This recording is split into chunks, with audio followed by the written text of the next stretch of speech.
அஸ்ஸலாமு அலைக்கும். Welcome to Afraz food channel. அஸ்ஸலாமு அலைக்கும். இன்றைக்கி நம்ம சேனலில் டீ கடையில் கிடைக்கிற கஜ்ரா கேக் அல்லது வெட்டு கேக்குன்னு சொல்லுவாங்க, ரங்கூன் கேக்குன்னு சொல்லுவாங்க. இந்த கேக்கை நம்ம கொஞ்சம் ஹெல்த்தியாக எண்ணெயில் போட்டு பொரிக்காமல் ஓடிஜி அவனில் எப்படி செய்யுதுன்னு பார்க்கலாங்களா? அவன் இல்லாட்டி நம்ம குக்கரில் கூட இதை வச்சு செஞ்சிடலாம். இதுக்கு தேவையான பொருட்கள்லாம் என்ன பார்த்துடலாம். ஃபர்ஸ்ட் ஆஃப் ஆல் மைதா இல்லாட்டி கோதுமை மாவு 1.5 கப் எடுத்துக்கலாங்க. இன்றைக்கி நான் வந்து கோதுமை மாவு தான் எடுத்திருக்கேன், 1.5 கப் எடுத்துருக்கேன். 100 கிராம் சர்க்கரை எடுத்துக்கலாம். இது கூட 2 டேபிள் ஸ்பூன் ரவை எடுத்துக்கலாங்க. ரவை வந்துட்டு பார்த்திங்கன்னா பெரிய ரவை இல்லாமல் நல்லா நைஸ் ரவையாக பொடி ரவையாக வந்து எடுத்துக்கலாம். இது கூட ஒரே ஒரு முட்டை. அதுக்கப்புறம் பேக்கிங் பவுடர் வந்து நான் இன்றைக்கி எடுத்திருக்கேன். பேக்கிங் சோடா, ஆப்பா சோடா இருக்கு இல்லைங்களா, அது ஒரு பிஞ்ச் எடுத்துக்கிட்டால் போதும். அது இல்லாட்டி பேக்கிங் பவுடர் 1 ஸ்பூன் எடுத்துக்கலாம். ஒரு பிஞ்ச் உப்பு. இது கூட 2 ஏலக்காய் போட்டுக்கலாங்க. வீட்டில் என்கிட்ட ஏலக்காய் இல்லாததுனால நான் ஏலக்காய் வந்து எசன்ஸ் வந்து சேர்த்திக்கிறேன். நீங்கள் கண்டிப்பாக ஏலக்காய் போட்டுக்கோங்க, நல்ல வாசனையாக இருக்கும். ஃபர்ஸ்ட் ஆஃப் ஆல் ஒரு மிக்ஸி ஜாரில் நம்ம எடுத்து வச்சுருக்கோம் இல்லையா, 100 கிராம் சர்க்கரையை சேர்த்திட்டு கூட வந்து 2 ஏலக்காய் இருக்குது பார்த்திங்களா, அதையும் சேர்த்தி போட்டுட்டு நல்லா நைஸாக பொடிச்சு எடுத்துகிட்டு வந்துடலாம். சர்க்கரையை நல்லா நைஸ் ஆயிடுச்சு. இப்போது இதுலேயே நம்ம எடுத்து வச்சுருக்க அந்த முட்டையை மட்டும் உடச்சி ஊற்றிக்கலாங்க. உடச்சி ஊற்றிட்டு இதையும் நல்லா நைஸாக பிளெண்ட் பண்ணி எடுத்துகிட்டு வந்துடலாங்க. நல்லா ஃபைனாக பிளெண்ட் பண்ணிடலாம். நான் ஏலக்காய் எசன்ஸ் ஆட் பண்ணியிருக்கேன். இது என்னோடய ஆப்ஷன் தான். நீங்கள் கண்டிப்பாக ஏலக்காவே போட்டுக்கோங்க, நல்லாயிருக்கும். நல்லா நைஸ் அரைச்சி எடுத்துகிட்டு வந்தாச்சு. இப்போ இது ஓரமாக எடுத்து வச்சிடலாம். ஒரு அகலமான பவுலில் நம்ம எடுத்து வச்சுருக்க கோதுமை மாவை சேர்த்திட்டு இதில் நம்ம எடுத்து வச்சுருக்க இந்த 2 ஸ்பூன் ரவையும் சேர்த்திக்கலாங்க. இது கூட இந்த பேக்கிங் பவுடர் நான் சேர்த்திக்கிறேன், இல்லாட்டி நீங்கள் ஆப்பா சோடா சேர்த்திக்கலாம். கூடவே கொஞ்சமாக உப்பு, ஒரே ஒரு பிஞ்ச் உப்பு போதும், போட்டாச்சு. இந்த ட்ரை இன்க்ரீடியன்ட்ஸ் எல்லாத்தையுமே நல்லா ஃபஸ்ட்டு ஒரு ஸ்பூன் வச்சு நல்லா மிக்ஸ் பண்ணிக்கலாங்க. இது எல்லாத்தையும் நல்லா கலந்து விட்டதுக்கப்புறம் நம்ம அரைச்சி வச்சுருக்கோம் இல்லைங்களா, முட்டை சக்கரை கலவையை வந்துட்டு இதில் சேர்த்திக்கலாம். இதில் எக்ஸ்ட்ராவாக நம்மளுக்கு தண்ணியோ எதுவுமே சேர்த்த தேவையில்லை. இதில் இருக்கிற ஈரப்பதமே போதும். இதை வச்சு நம்ம பிசைஞ்சிக்கலாம்.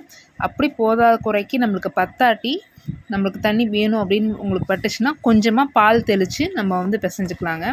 இதில் நம்ம முட்டை யூஸ் பண்ணாதவங்க வெஜ்ஜாக யூஸ் பண்ணணும், வெஜிடேரியனாக இருக்கவங்க வந்துட்டு முட்டைக்கு பதிலாக 50 ml தயிர் வந்து சேர்த்திக்கலாம். இதுலேயே 2 ஸ்பூன் நெய் வந்து ஆட் பண்ணிக்கலாங்க. 2 ஸ்பூன் நெய் வந்துட்டு சேர்த்திட்டு நல்லா பிசைஞ்சிக்கலாம். கொஞ்சம் மாவு வந்து நல்லா ரொம்ப இலகலாக பிசையாமல் கொஞ்சம் திக்காக பிசைஞ்சு வச்சுக்கலாம் இந்த மாதிரி. இது கொஞ்சம் நேரம் ஒரு 1/2 hour ஊறட்டுங்க. இந்த மாவு ஊறுற டைமில் நம்ம ஓடிஜி அவனை ரெடி பண்ணிக்கலாம். நம்ம அவனை ஆன் பண்ணிவிட்டு 180 டிகிரி செல்சியஸில் வச்சுட்டு பேக் மோடில் ஒரு 10 நிமிஷம் ப்ரீ ஹீட் பண்ணிக்கலாங்க. நம்ம அவன் இல்லாட்டி நம்ம குக்கரில் கூட நம்ம வச்சுக்கலாம். பிஸ்கெட் வந்து நம்ம குக்கரில் செய்வோம் பார்த்திங்களா, அந்த மாதிரி கூட நம்ம செஞ்சுக்கலாம். இப்போ ஒரு 1/2 hour மாவு ஊறிடுச்சு. இப்போ இந்த பெரிய சைஸ் இருக்க உருண்டையை 2ஆக பிரிச்சுட்டு நல்லா ரோல் பண்ணிக்கிறாங்க. ஒரு சப்பாத்தி கட்டையில் வச்சு நல்லாட்டு ரோல் பண்ணிவிட்டு வெடிப்பு எதுவும் இல்லாமல் நல்லா தேய்ச்சிக்கலாம். இந்த மாதிரி நல்லா ரோல் பண்ணிவிட்டு சிலிண்டர் ஷேப்பில் எல்லாம் ரோல் பண்ணிவிட்டு கட் பண்ணிக்கலாங்க. நம்ம வேணுங்கிற சைஸில் வந்துட்டு ஈக்குவலாக கட் பண்ணி எடுத்துக்கலாம். இந்த மாதிரி நான் அவனுக்குள்ளார வைக்கிறனால ரொம்ப குட்டி குட்டி பீசஸாக இருந்துச்சு, ஈக்குவலாக சீக்கிரமாக வெந்துடும். குக்கீஸ் மாதிரி சீக்கிரமாக வேகணுங்கிறதுக்காக செஞ்சுக்கிறேன். நீங்கள் கொஞ்சம் பெரிய பீசஸாக கூட போட்டுக்கலாம். இதை நம்ம கட் பண்ணதுக்கப்புறம் முன்னாடி பின்னாடி இந்த மாதிரி லைட்டாக ஸ்லிட் பண்ணி விட்டுடலாம். நம்ம ஸ்லிட் பண்ணும்போது நம்ம வெந்து வரும்போது அழகாக வெடித்து அந்த வெடி கேக் மாதிரி சூப்பராக இருக்கும். உங்கள் ஊரில் இதுக்கு பேர் வந்து என்னன்னு சொல்லுவாங்கன்னு நீங்கள் சொல்லுங்கள். ஒரு சில ஊரில் வந்து முட்டைக்கோஸ் கேக்குன்னு சொல்லுவாங்க, டீ கடை கஜரா கேக்குன்னு சொல்லுவாங்க, வெட்டு கேக்குன்னு சொல்லுவாங்க. அந்த மாதிரி உங்கள் ஊரில் நீங்கள் என்ன பேர் வச்சுருக்காங்கன்னு சொல்லுங்கள். ரங்கூன் கேக் செய்யறதுக்கு தேவையான பீசஸ் எல்லாத்தையும் எடுத்து வச்சாச்சு. இப்போ ஒரு பேக்கிங் ட்ரேயில் மேலே பேக்கிங் பேப்பரை வச்சு லைன் பண்ணிக்கிறேன்.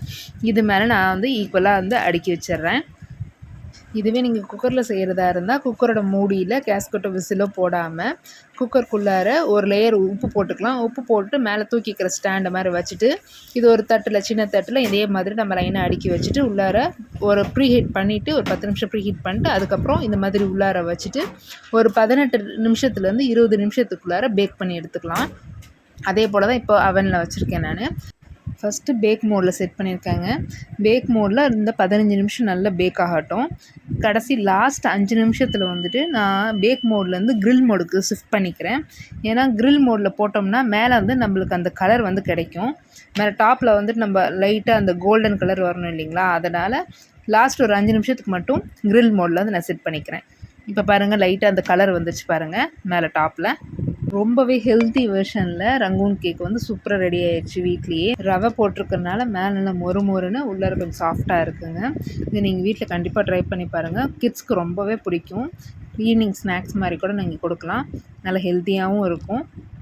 இந்த கேக்குக்கு ரங்கூன் கேக்குன்னு எப்படி பேர் இருந்துச்சுன்னு பார்த்தீங்கன்னா, ஒரு காலத்தில் நம்ம இந்தியாவை பிரிட்டிஷ் வந்து ஆட்சி புரிஞ்சாங்க இல்லையா, அந்த டைமில் பார்த்திங்கன்னா சவுத் இந்தியாவிலேருந்து பர்மாக்கு, மியான்மர்னு சொல்லுவாங்க. இப்போ பர்மாவுக்கு வந்துட்டு அடிக்கடி வந்துட்டு போயிட்டு வந்துட்டு இருந்தாங்க. ட்ரேட் பண்ணிகிட்டு இருந்தாங்க. கப்பல் வழி பயணம் பண்ணிகிட்டே இருந்தாங்க. அப்போது அந்த சவுத் ஏஷியன் கல்ச்சரில் இருக்கிற டீ கடையிலலாம் இது வந்துட்டு இந்த கேக் வந்து ரொம்ப பிரசித்தி பெற்றது. அங்கேருந்து நம்மளுக்கு இங்கே கொண்டு வந்தது தான் சவுத் இந்தியாவில். இது ரொம்ப ஃபேமஸான கேக்காக மாறிடுச்சு. ரங்கூன் கேக்கோட ஹிஸ்ட்ரி எனக்கு தெரிஞ்ச அளவுக்கு நான் தெரிஞ்சுட்டு வந்து சொல்லிட்டேன் உங்களுக்கு. ஒரு சில இடத்துல இதுக்கு பேர் ஆட்டுக்கால் கேக்குன்னு கூட சொல்லுவாங்க. ஏன்னா இந்த பார்க்கறதுக்கு ஆட்டுக்கால் மாதிரி இருக்குது அப்படின்னு சொல்லிட்டு கூட சொல்லுவாங்க. உங்கள் ஏரியாவில் இதுக்கு பேர் என்ன சொல்லுவாங்கன்னு சொல்லிட்டு எங்களுக்கு மறக்காமல் கமெண்ட் பண்ணுங்கள். இந்த ரெசிபி கண்டிப்பாக ட்ரை பண்ணி பார்த்துட்டு எப்படி வந்துச்சுன்னு எங்களுக்கு கமெண்ட் பண்ணுங்கள். இந்த வீடியோ உங்களுக்கு பிடிச்சிருந்துச்சுன்னா லைக் பண்ணுங்கள், ஷேர் பண்ணுங்கள். இது வரைக்கும் நீங்கள் அஃப்ராஸ் ஃபுட் சேனல் சப்ஸ்கிரைப் பண்ணாட்டி மறக்காமல் சப்ஸ்கிரைப் பண்ணிக்கோங்க. அப்படியே பக்கத்தில் இருக்க பெல் ஐக்கானையும் ப்ரெஸ் பண்ணிக்கோங்க. ஜஸாக்கல்லாஹு ஹைர்.